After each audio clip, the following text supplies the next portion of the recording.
In this small 3-gallon aquarium bowl, a whole universe is developing. A world measured in drops instead of oceans, where forests grow in miniature and tiny creatures live lives as complex as any in the wild. Here, every leaf becomes a jungle, every grain of sand a landscape, and every movement in the water tells a story. Beneath the surface, a fragile balance begins to take shape. A world where shrimp work tirelessly to keep it alive, and where a silent predator waits for the perfect moment. This is the story of a living world in miniature, inside a bowl.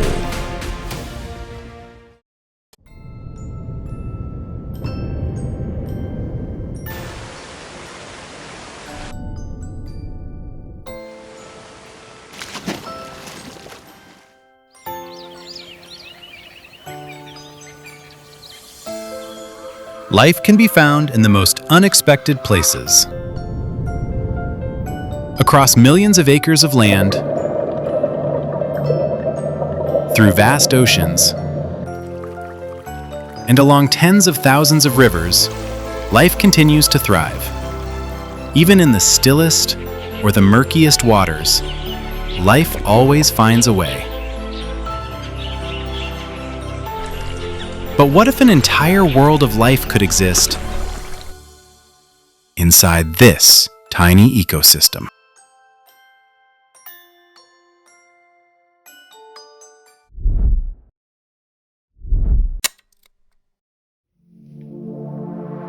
It all started when I found a 3-gallon glass bowl and a cheap reading lamp at a thrift store near where I live. So I took them home. Although it only holds 3 gallons of water, its shape was perfect for creating a nano universe, a tiny world where I could observe and document how an ecosystem would slowly develop over time. I started the aquascape by placing CChem matrix at the bottom to promote beneficial bacterial colonization, then added UNS contrasoil in mesh bags as a nutrient-rich substrate for plant growth. It was the day after Christmas, and it was already late at night, so I needed a sip of coffee to keep going.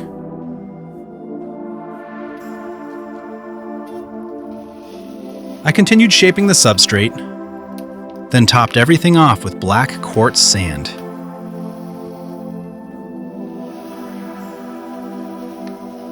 It was my first time ever scaping a bowl, so here we go. For the hardscape, I started with the wood, positioning each piece in different ways until I was satisfied with the layout. Every angle mattered. In a bowl this small, even the slightest adjustment could completely change the balance of the composition.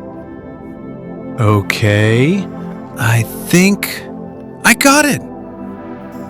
Next, it was time for the rock placement.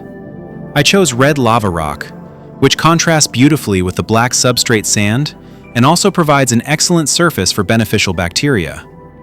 I placed the rocks carefully around the wood, all while trying not to destroy the wood placement in the process. Every choice made in this hardscape will influence how life unfolds later. I sprinkled small amounts of gravel around the hardscape, adding a more natural, organic feel to the layout. Small details like this quietly shape what comes next.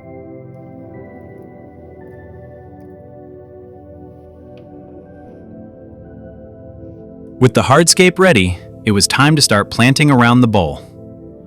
I began with Anubias, adding a small amount of glue to the rhizome and carefully wedging them between and around the hardscape. Anubias are epiphyte plants, which means they don't like having their rhizomes or roots buried in soil. Planting them in the substrate can cause the plant to rot and eventually die.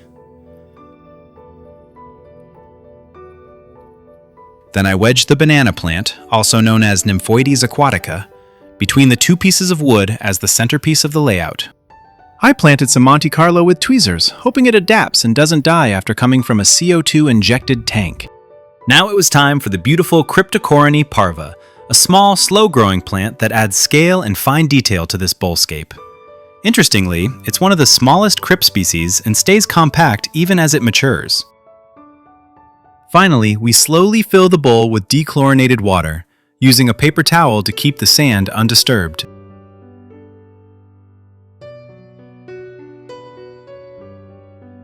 This floating ring on the water's surface is for a plant I bought for the bowl, Salvinia minima, a beautiful floating plant. It even came with a hitchhiker, duckweed, so I got 2 plants for the price of 1. Not a bad deal. Thanks to the ring, the Salvinia and the duckweed stay off the center, so the Monte Carlo gets enough light.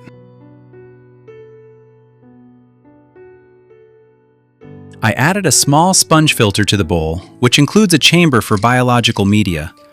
I used cycled bioballs for my main tank, so the bowl would be cycled from day 1.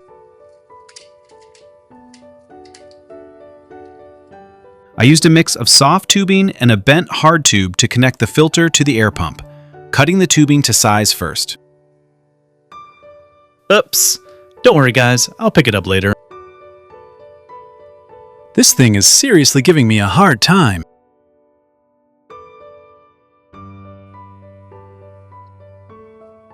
I had to move the wood slightly to place the filter at the back of the bowl where it would be least visible. Thank God I didn't destroy the scape in the process. Here, you can see the filter working, driven by the air pump. I also placed a small 15-watt heater hidden at the back of the bowl next to the filter. I wanted to maintain a stable temperature since my room stays cold due to the air conditioning. The next day I noticed the leaves on the banana plant were melting, so I removed the damaged leaves.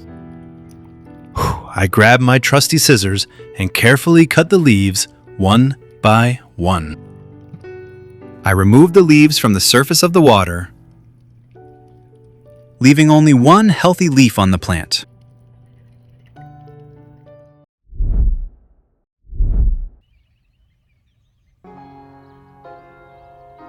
Seven days later, a thick layer of biofilm had formed on the surface of the water. It was most visible when looking up into the bowl from below. The Monte Carlo was looking a bit rough and in bad shape, but I still had hope since some of it remained green and healthy. While looking at the yellowing, melting cryptocorin leaves, I noticed the sand had shifted, revealing the mesh bag and the control soil underneath. Thankfully, it was nothing I couldn't fix by simply adding more sand on top. So I mixed sand and water in a separate container and used a hose to siphon it into the bowl to fix the issue.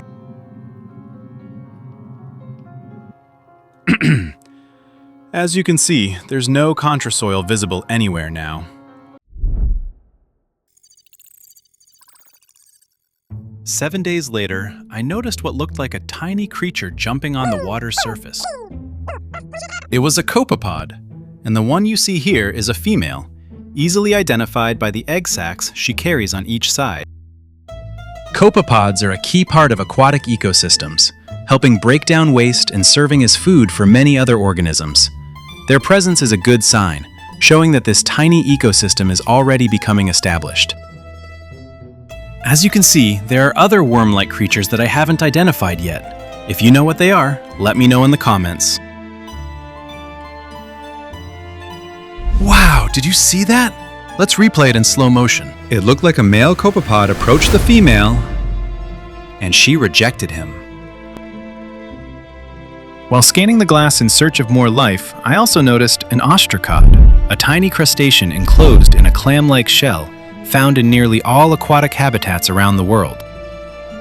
Another name for ostracods is seed shrimp, because they look like a seed and a shrimp had a microscopic baby. Some of these tiny creatures have existed for over 500 million years. We're talking about true prehistoric survivors.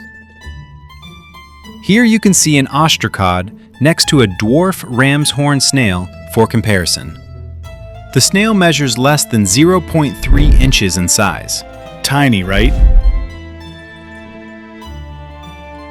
Ram's horn snails seem to be everywhere in the bowl. You can see them on the hardscape, on the plant leaves, and on the glass. Pretty much anywhere there's biofilm or tasty microalgae for them to eat. These little guys are part of the cleanup crew, and since they're hermaphrodites, they reproduce on their own. If you see too many, it's usually a sign you're overfeeding. I think my little friend here is in a serious hurry to reach the top of the bowl for some reason.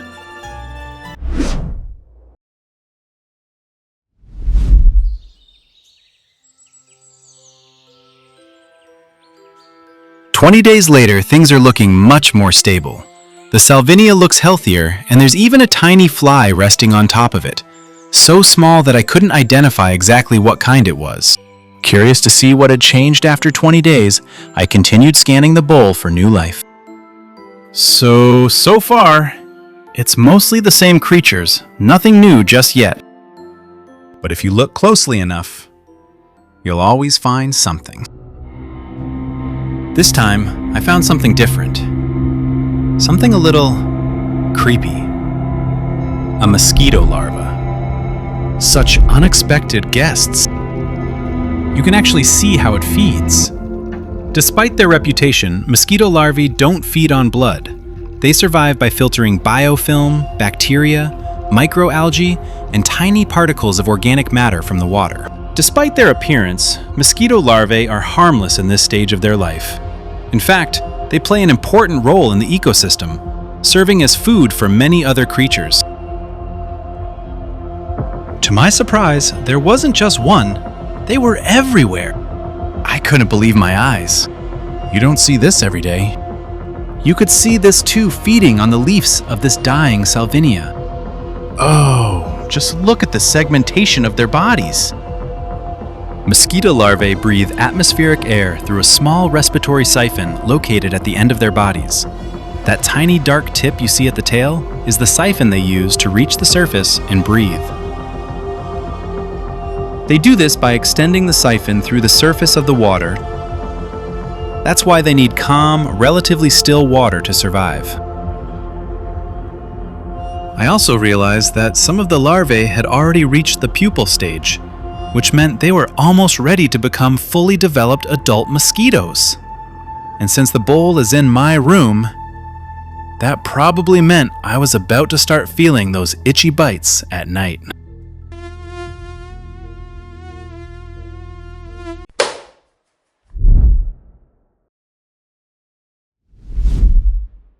After 53 days of patience, I decided it was time to introduce 8 cherry shrimp, or Neocaridina davidi, into the bowl.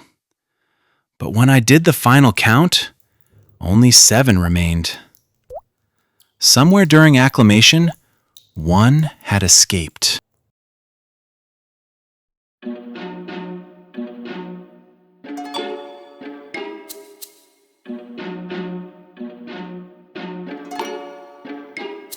There was a lot of mulm building up on the sand, mostly from the dying salvinia, but the shrimp, they didn't care.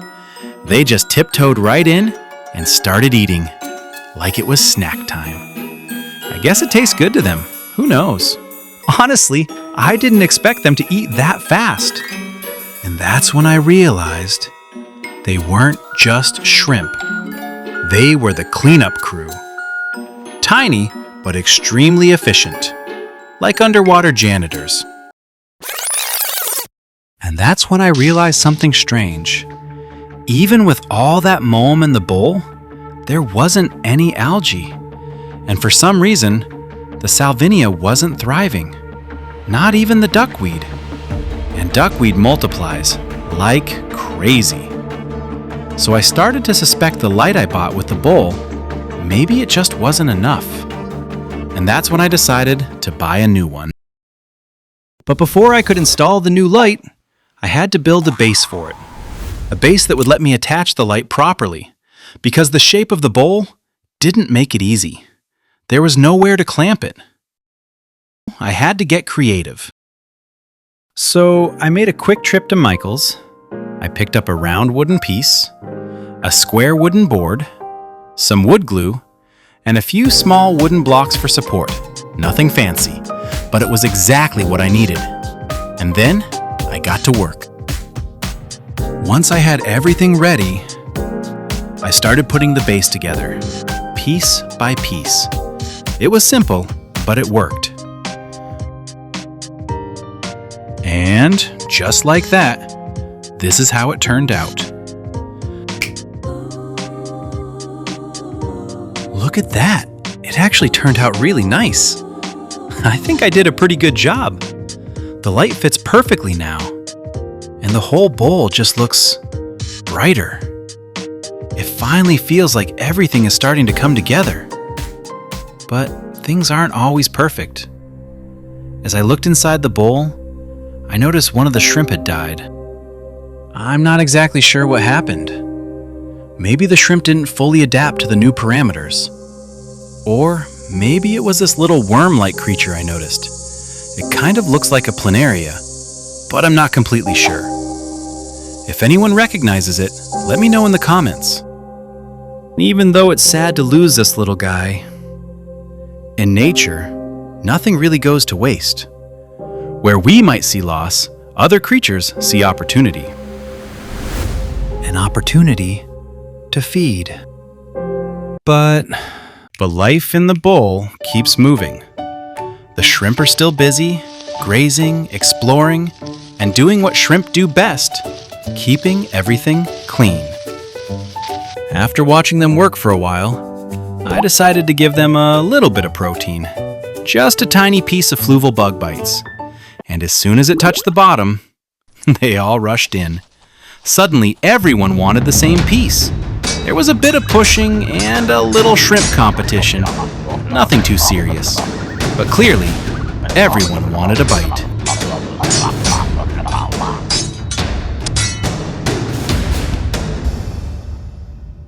And honestly, this is about as aggressive as shrimp ever get. Not exactly a dangerous neighborhood. Just a bunch of tiny shrimp arguing over lunch. Stop bothering us. All right. Didn't mean to interrupt lunch. As I kept watching the bowl, I suddenly noticed what looked like another shrimp lying still. For a moment, I thought I had lost another one. And honestly, that was a bit discouraging. But something about it looked different. It was much paler and almost transparent. Very different from the shrimp I had lost earlier. And that's when it clicked. It wasn't a dead shrimp at all. It was just a molt. One interesting thing about shrimp, they grow by shedding their exoskeleton, a process known as molting.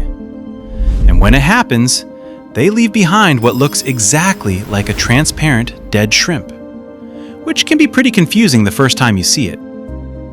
Suddenly, what I thought was bad news was actually a very good sign.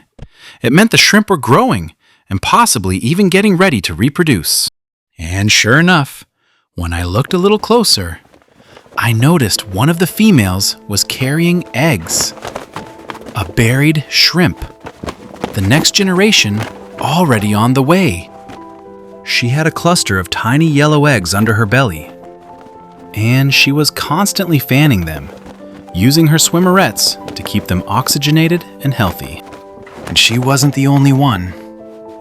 Soon after, I noticed another female carrying eggs, a really good sign for the bowl.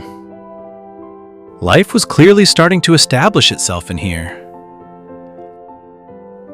And as I kept looking more closely, I started noticing something else moving around.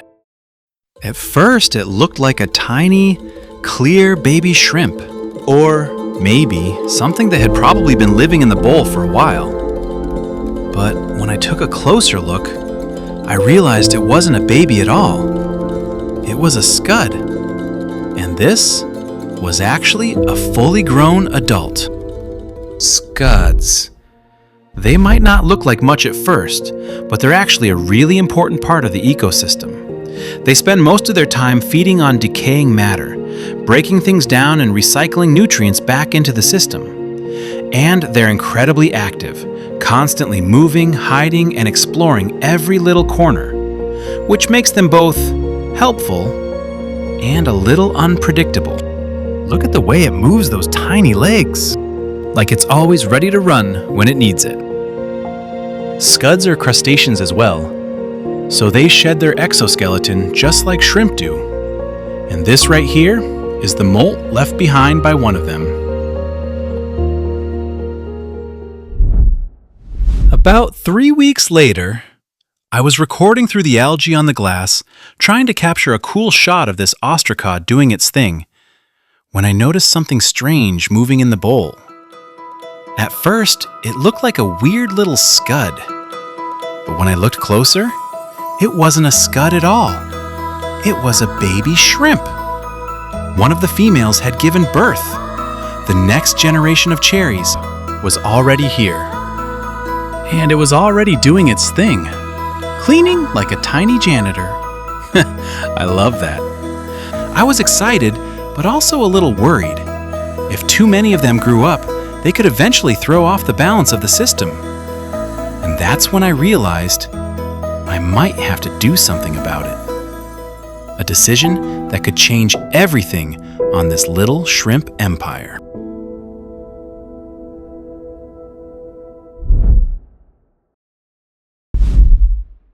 The bowl is teeming with life. Creatures are multiplying, and the shrimp community keeps growing. But something else has been lurking in the shadows. Meet Phoenix, a Scarlet Badis. I got this fish from a local spot in Miami, Florida. A place called Neighborhood Fish Farm. They keep their aquariums and ponds outdoors with a wide variety of fish and aquatic life. And that's where I first saw Phoenix. The moment I saw him, I knew he was the one. He was small, still juvenile, but don't let that fool you. Behind that tiny fish is a skilled predator. So I brought Phoenix home, and after a proper acclimation, he went straight into the bowl.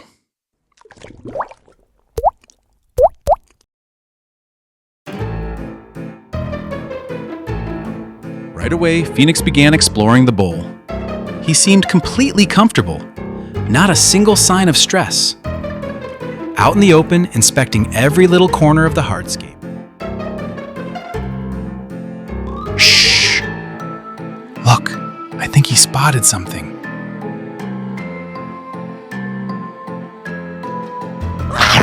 And there he was, doing exactly what I brought him here for. Trying to catch his first shrimplet. This time, he wasn't successful. But he'll get better. Shh. He works for me now. He just doesn't know it. Wait, what?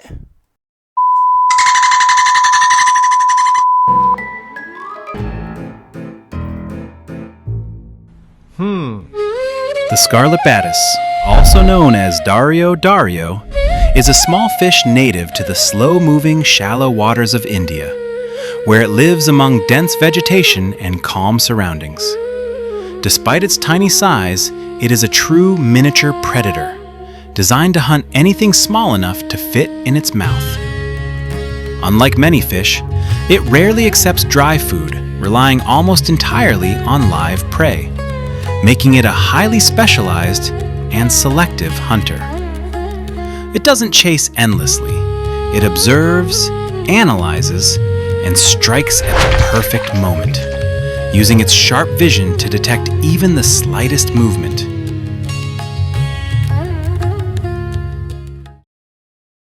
But in a setup like this, with Phoenix living in a small, controlled environment, I can't just depend on whatever he finds.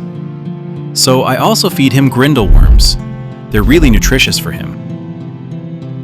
So with my aquascaping tweezers, I grabbed a few of these tiny worms and carefully added them to the bowl, so you guys can enjoy Phoenix in action. And just like that, he went straight for the worms, like a tiny little beast. He absolutely loves them, Like spaghetti level love.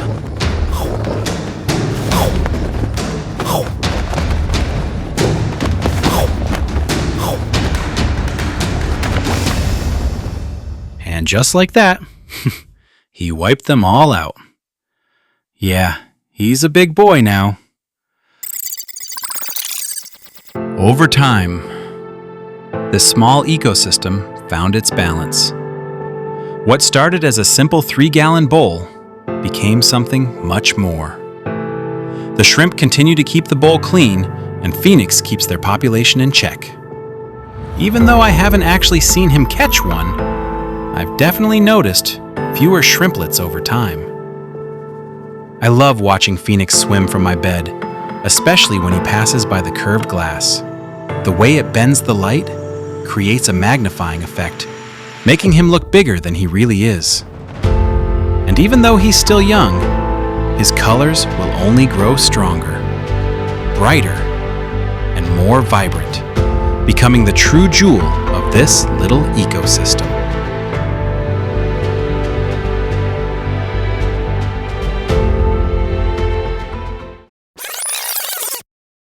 Wait, don't go just yet. Phoenix says, don't forget to subscribe if you enjoyed the video, and if you'd like to see more of him, let him know in the comments below. Also, if you're interested in building something like this, I've left some of the products I used in the description. All right, see you next time.